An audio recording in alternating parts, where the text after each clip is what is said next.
Hi there. So today we're going to create a new calendar for a user. So if you're seeing this, you are probably a user.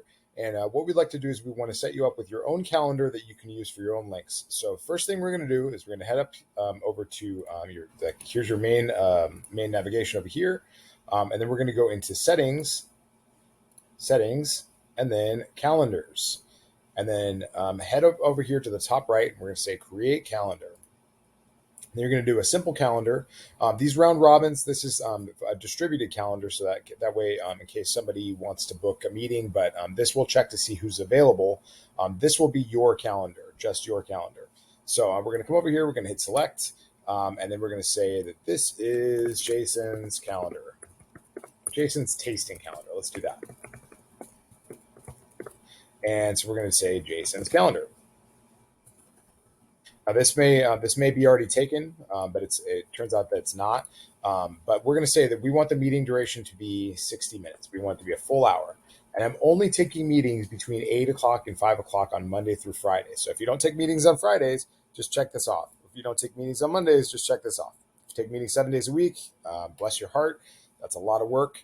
Go ahead and leave this alone because typically we're going to be adding this as a client location. So if you want to accept payments, then you can click this box and tell the system how much it costs to actually book that appointment with you. We're going to go ahead and confirm that. And then this will be the link to your calendar right here. So here's the link. You can also embed this in any web page anywhere in the world if you like right here. And so we're going to go ahead and just take a look, see what it looks like. And then it just shows you if your calendar is connected, which it should be, as in your Google or your Outlook calendar is connected, then it should show you with updated availability what times are available for you. So this doesn't look right for me just because I told this specific calendar that I was available after 4 o'clock today. I'm not. I pick up my kid. So let's go check out some more settings here and see what else we can do to make this more customized. So if you want to put a logo on here, you can update your logo right there. If you want to put your picture in there, that's fine. And then let's say that this is let's book a tasting. I'd love to meet with you. I'm about to delete this anyway, so it's not a big deal. But the group, don't worry about that. Here's the unique URL. It's also known as a slug.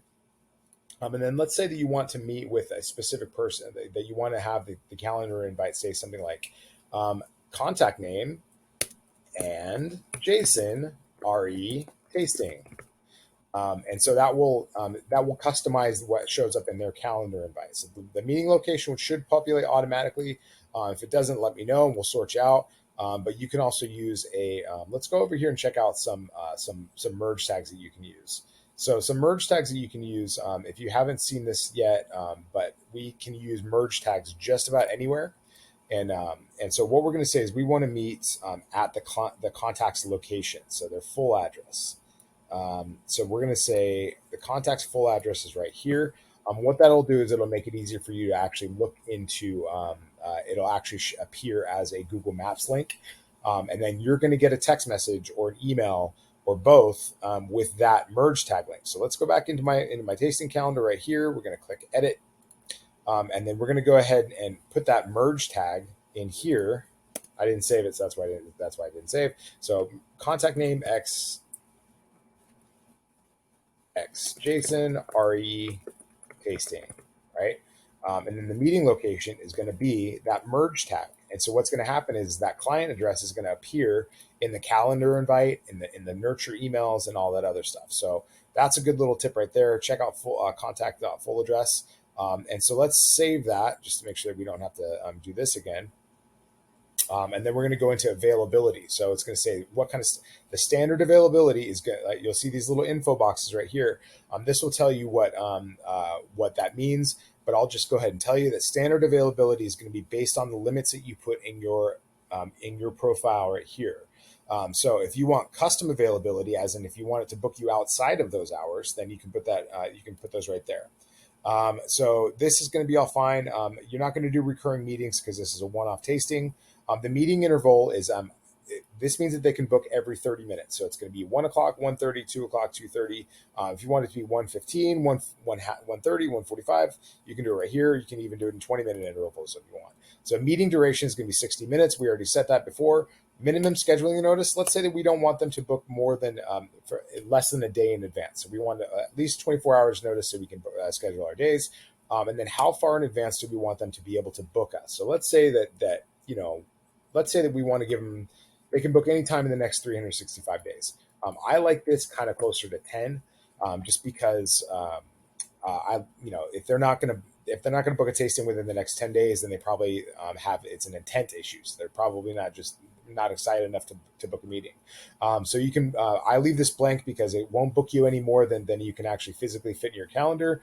But what is the whole ball game but to fill up your calendar with hot prospects? So the maximum bookings per slot is one. If you had virtual meetings and we're doing like support sessions, for instance, then I would bump this up. But one meeting per slot is plenty fine, especially when we're talking about physical meetings, because you literally can't be in any place in any one place more than once at a time. So buffer time. You want to give some travel time depending on where you live. So buffer time means that it won't book you within an hour of any other appointment.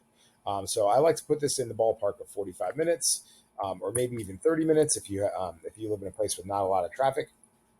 And then we're going to go ahead and save, move on to the next one. So forms and payment, we're not collecting payments here, but we want to pre-populate the fields if they already have it.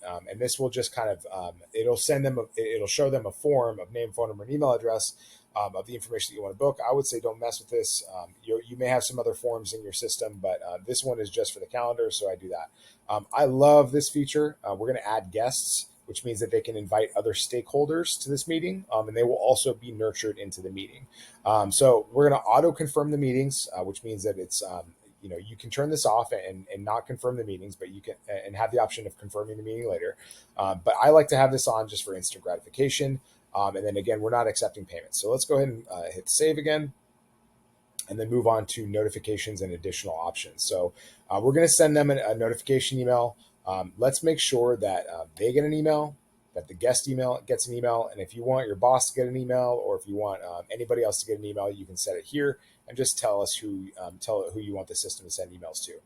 This is an important one. So what we're going to do is we're going to make sure that Google sends that our Google system sends each of the guests a calendar invite to make sure that everybody's showing up to the same thing. Save, save, save. All right, so this is where you link it to your actual calendar. So these are different calendars in my calendar. You may have other things like your kid's soccer calendar, or holidays, or whatever. I have just a calendar that's just for automated appointments, and so I book everything into my automated appointments calendar. I book everything into my automated appointments calendar, and then the syncing can be two ways. So if I would say don't do smart because things get weird. One way means that it's going to sync to your calendar, and it's going to and that's set in stone. It's not talking to the system anymore. If it's two way, that means that if you move the meeting inside of your Google Calendar, then it's going to update the system in reverse. So we want that. Do not hit this execute automation button. This sucks. This means that like anything that's in this calendar is going to start. You're going to start sending people emails and confirmations and stuff, and you don't want that. Save, save, save. So here's how you want the widget to look. It's, I like the Neo style. It's really pretty, but if you want to test it out with Classic, be my guest. And then here's a couple options here. Like, do you want to allow rescheduling of meetings? I really like this one because I'd much rather have qualified, unhurried meetings. I want people to know that we're going to show up and be ready for it. And so I want them to reschedule. Now, some people like this one where it doesn't allow them to cancel the meeting. So that it only lets them reschedule the meeting, or they would just not show up. So I'll leave that to you. That's your prerogative. But these are a bunch of different options that will help you make sure that people are showing up to the meetings that you schedule. And that's how you set up your own personal tasting schedule. So once you get this all set up, then you want to copy the scheduling link right here. Then you want to make sure that it's in your signature. And here's where that would go. And if you want to get cute, you can turn this into a link right here and say, you